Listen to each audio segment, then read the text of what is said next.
Bonjour, bienvenue sur Je suis né trois fois. Nous sommes avec Bertrand Vergely, artisan, philosophe. Bonjour Bertrand. Bonjour ma chère Soraya. Nous commençons très fort. À midi, nous avons évoqué avec Bertrand. Bertrand, ça lui arrive de citer. Il ne cite pas tant que ça. Souvenez-vous, c'est Lacan qui disait qu'il citèrent. Parfois il y a trop de citations. Mais il y a une citation qui doit lui tenir spécifiquement à cœur puisqu'elle revient dans deux de ses ouvrages. Donc, dans celui-ci, Notre vie a un sens, duquel nous allons parler plusieurs fois. Et donc, je vais vous lire ce qu'il a écrit dans deux de ses ouvrages qui viennent directement de Mère Teresa et j'aimerais qu'il nous en dise beaucoup plus. La vie est une chance, saisis-la. La vie est beauté, admire-la. La vie est béatitude, savoure-la. La vie est un rêve, fais-en une réalité. La vie est un défi, fais-lui face. La vie est un devoir, accomplis-le. La vie est un jeu, joue-le. La vie est précieuse, prends-en soin. La vie est une richesse, conserve-la. La vie est amour, jouis-en. La vie est mystère, perce-le. La vie est promesse, remplis-la. La vie est tristesse, surmonte-la. La vie est un hymne, chante-la. La vie est un combat, accepte-le. La vie est une tragédie, prends-la à bras le corps. La vie est une aventure, ose-la. La vie est bonheur, mérite-le. La vie est la vie, défends-la.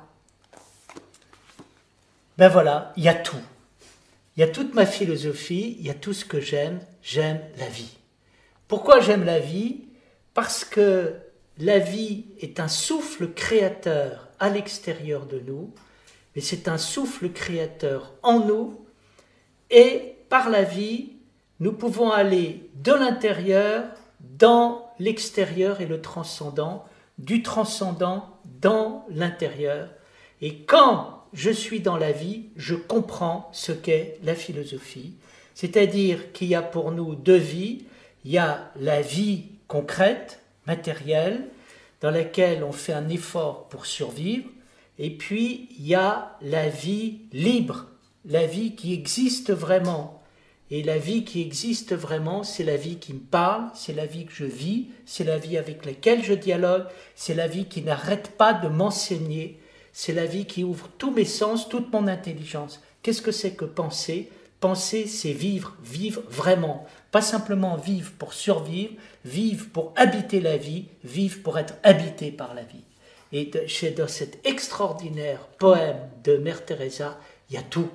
Et en particulier, il y a la vie sous toutes ses facettes qui appelle un engagement total et qui fait pour moi, là, un véritable philosophe, un véritable sage. Un sage, c'est quelqu'un qui est vivant. Vivant et libre?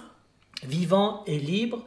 Qu'est-ce que c'est que la liberté? C'est nous. Et quand est-ce que nous sommes libres? Nous sommes libres quand nous sommes vraiment nous. Et ce que j'aime beaucoup chez Mère Teresa, c'est ce qu'on reçoit. Qu'est-ce qu'on fait sur Terre? On vient de la vie, on est là pour vivre et on va vers la vie. Et notre devoir, c'est de vivre. Nietzsche a écrit « Deviens qui tu es ». Tu es un vivant, sois un vivant. Et qu'est-ce qui est important pour être un vivant? C'est d'être nous, c'est de dire vraiment « je ».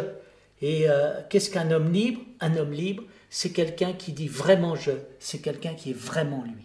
Alors, tu dis justement dans un de tes livres, mais là je ne pourrais plus te dire où, mais tu dis que deviens qui tu es, c'est corrélé à fais ce que seul toi peux faire. Alors, il y a deux choses. Ça. La phrase primitive est de Pindare, qui est un poète grec du VIe siècle avant Jésus-Christ, et qui a dit « Deviens qui tu es », ça voulait dire « Sois à la hauteur de la noblesse qui est en toi ». Et Nietzsche a repris cette parole pour l'inscrire à Sils Maria sur le haut de sa chambre. « Deviens qui tu es, fais ce que toi seul es capable de faire ». Donc on est à la fois dans la noblesse, mais aussi dans l'unicité qui est très stimulante pour la noblesse. C'est-à-dire, j'aime beaucoup, si on dit, voilà, tu as quelque chose à faire et il n'y a que toi qui peux le faire, et fais-le. Eh bien, si on le fait, on va aller dans la partie supérieure de nous-mêmes, on va être un homme noble. Et Nietzsche voulait restituer aux êtres humains leur noblesse. Et quand il fonde la morale, il critique la morale qui est moralisante. Pourquoi? Pour fonder la vraie morale. Et la vraie morale, elle se fonde sur la noblesse. Hein? Et qu'est-ce que c'est qu'un homme, un homme noble? Un homme noble, c'est un homme qui est totalement habité par la vie. Hein? Toute la philosophie de Nietzsche, c'est une philosophie de la vie, c'est une philosophie du grand oui à la vie, c'est une philosophie pour se réconcilier avec le monde, pour dire il y a quelque chose d'extraordinaire dans le fait de vivre. Qu'est-ce qu'il dit dans Par-delà le bien et le mal? Il dit un philosophe, c'est un homme qui a des idées extraordinaires. Et qu'est-ce que c'est que l'idée extraordinaire d'un philosophe? C'est-à-dire ta vie est extraordinaire, vis-la, tu vas vivre extraordinairement. Et là, on va vraiment connaître la vie des sages, c'est-à-dire la vie des voyants, ceux qui voient. Tu vois, voilà. Qui percevoir, c'est-à-dire qui voient au travers. Qui voient à travers, qui sont dans l'intelligence, qui est capable de lire derrière les lignes et qui voient l'extraordinaire de la vie. Donc c'est ça notre travail. Je me dis pourquoi est-ce que je fais de la philosophie? J'ai été invité par la République, la France, la culture française, la culture moderne à enseigner la pensée. Enseigner la pensée, c'est un art de vivre extraordinaire, c'est-à-dire de tout son être pour l'intelligence de la vie. Alors, par moi passent plein d'autres questions.